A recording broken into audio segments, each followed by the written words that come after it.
Hello, my little ice cubes, and welcome inside your big oasis, Calla Nevermelt. Yet another episode review, and the final review of season 1 of Dandadan. And I at least got good news. Thankfully, it is confirmed that we will be getting Dandadan, I do believe, in July of next year on the 25th. I got to relook, but we are getting season 2, so hip hip hooray. We are still peak. I hope that the company can keep up the energy that they have for the first season, because they did a fantastic job this whole entire season. The voice acting, whether it's English or Japanese, the added things such as the animation changes, the lighting, all of it was fantastic. It was a nice and welcoming, thing that they brought to the show. I love it, and I can't wait to see what they do next season. Now, with that being said and done, let us talk about the final episode. So, first and foremost, just to get this out of the way, so they decide to help the atomical model female with no legs to basically see her beloved boyfriend slash lover every night. And so we then flash over to basically a scene where we got a group of teenagers doing the classic horror movie thing where they go into the bed in school after hours at nighttime. And lo and behold, everyone's favorite nudist, basically, Taro, just rushes towards them, scares them, and hauls ass down basically the road and gets crushed by a truck cunt. And, well, since he can put himself together, he clearly does just that. But we have the scene of Momo staying awake with, I forgot what the female atomical model's name is. But she stays up with her, saying, hey, it's gonna be okay, I'll stay with you. And she waits and waits and waits and waits and waits and waits until Dawn shows up, and we get this over-the-top, hammy scene that is absolutely hilarious. And again, Tatsu's work is just absolutely amazing, and I personally just cannot get enough of it. Again, I look forward to season 2. But with that little thing out of the way, it doesn't really add nor take away from the story. If anything, it's more just, not really a filter, but it's just there to kind of show you, what Toro is going to be doing from now on.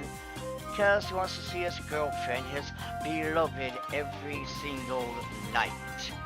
And there's of course annoys Momo to no end, but he is going to at least have some significance in season 2. Now that being said, we jump over to Gigi.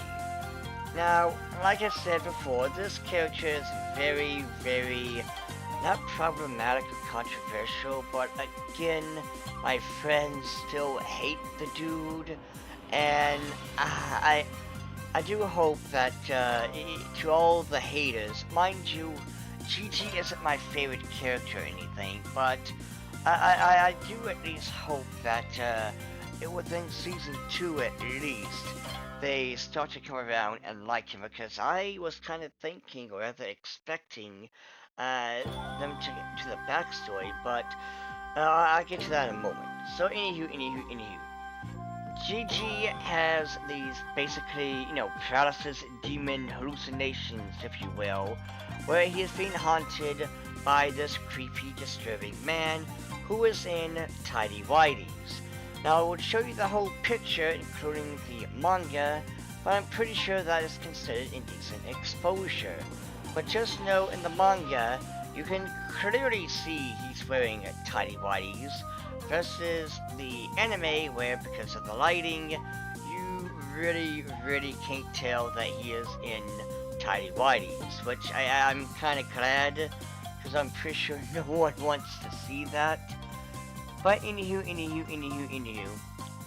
So, it turns out that Momo is going to be hanging out with Gigi at his house, staying a couple of days to see if they can exorcise the evil entity that is in his house. And so, of course, you got Okran who is having a panic attack, like, hold up, wait a minute, you're going to her house, what's up with that? And Momo is like, chill, I was going to invite you, and well, we'd see them on the train playing a game called Old Maid.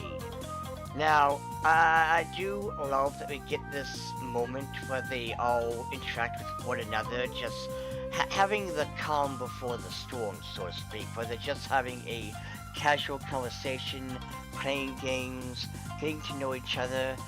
However, the only issue really is Okran is just spending the entire train trip, you know, having a problem with the whole Gigi being friendly with Momo and thinking that he's going to take his girl, etc., etc., but he decides to try to one-up her, or one-up him. And so he brings up the topic of, if I'm not mistaken, it's called the Suchi Noko. Thus, I believe that's how you say it. The Suchi Noko, aka the fat snake, or the, the thick boy. Now, the thing about this, first and foremost, is this snake, this yokai has been seen several times. Case in point, in media, they got, of course, oh, and by the way, to kind of give you an idea what, the fat snake kind of looks like in, yokai mythology is kind of like this, thick boy. And we see a Tsuchinoko in Yokai Watch. Now, mind you, this one is the, I guess, better version of Yokai Watch. The other version, he looks way too goofy. But then, of course, we have everyone's favorite and yet disappointed Pokemon, Dunsparce.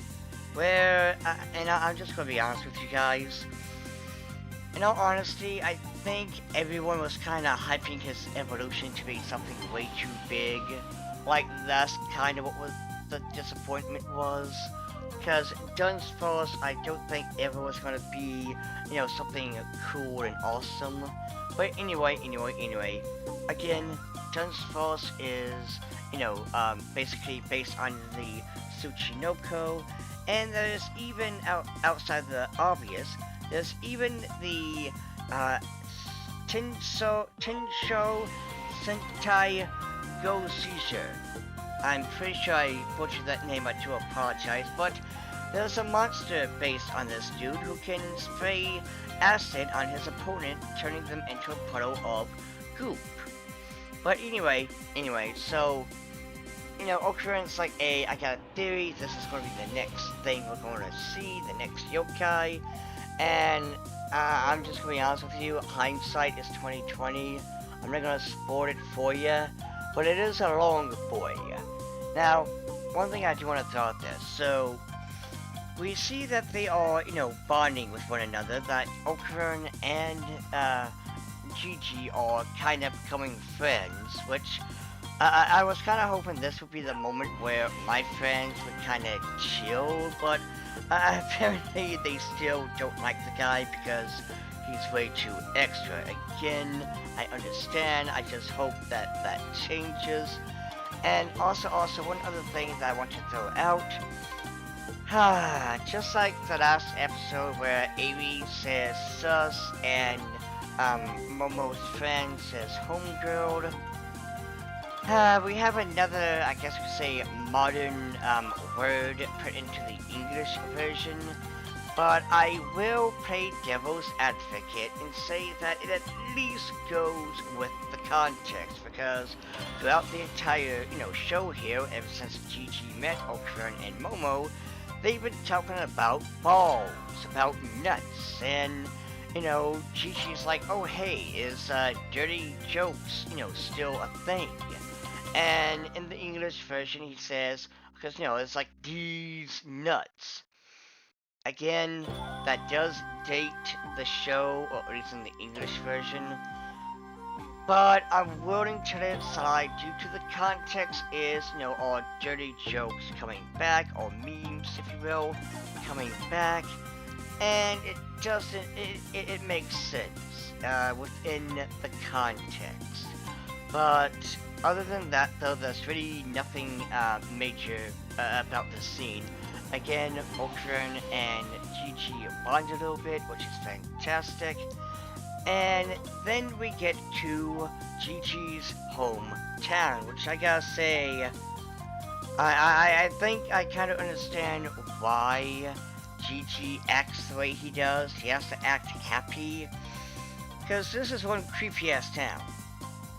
And so, in this town, there's a hot spring, and they're going to it to chillax, and, they're just going to chill.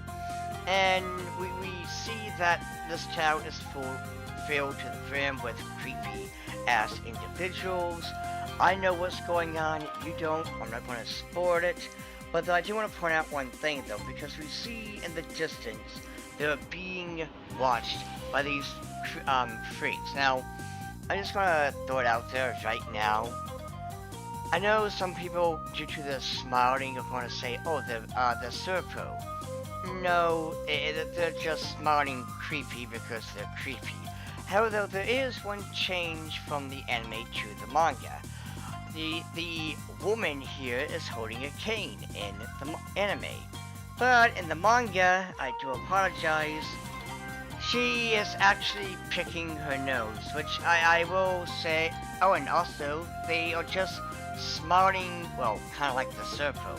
Because at least in, the anime, they're showing the teeth as opposed to just smiling creepily. So, I do like that little, touch of detail. That way, you can tell that these aren't the, Serpo. But anywho. So, it turns out that, watching Ultron and them, Ultron and Gigi are hanging out, saying how much they, love Momo and why they should be the boyfriend and what counts and yada yada yada. Basically, lover, venture, nonsense, what have you. Momo is in the hot spring, and I would show you pictures, but I'm pretty sure that goes against TOS, so blame, YouTube for it. However, we see that the creepy old man, aka ugly bastard, are being absolutely disturbing by going to the, the hot spring with her, and they basically attack her. And thankfully, I can tell you that this isn't going to be the scene from episode 1 with the Serpo, so yay for that. But it turns out that Ultron had discovered something, and that is the fact that Gigi's house is a bit bigger. Which, I am going to say this, dude, how do you not know your house is a bit bigger on the outside? Like, how do you not understand? But, it is what it is, whatever, I suppose. And so they try to discover what's going on, why is it bigger, it's a secret room, and as they do, they discover basically the creepy, room that's filled with all these, I forgot what they're called, but it's basically papers to, not ward off in this case, spirits. But this right here is where it ends. This right here is how it ends. And I'm sorry, but this is bullshit, in my opinion. This is absolute bull, because it's like, wait a minute. Is Momo okay? What's going on here? Who are these people, etc., etc.? I mean, granted, again, I know what's up, I know what's going on, but it's just you, the viewer, the watcher, who doesn't know what's going on. But, that cliffhanger was absolute bullshit. And I'm glad that Dandadan will be coming back in July of 2025, aka next year. So it will be a wait, but it's gonna be worth it. And I hope you guys loved this video. I hope you guys love this anime. I hope you read the manga, because I assure you this will be the next big thing. Alright, my little ice cubes. Bye.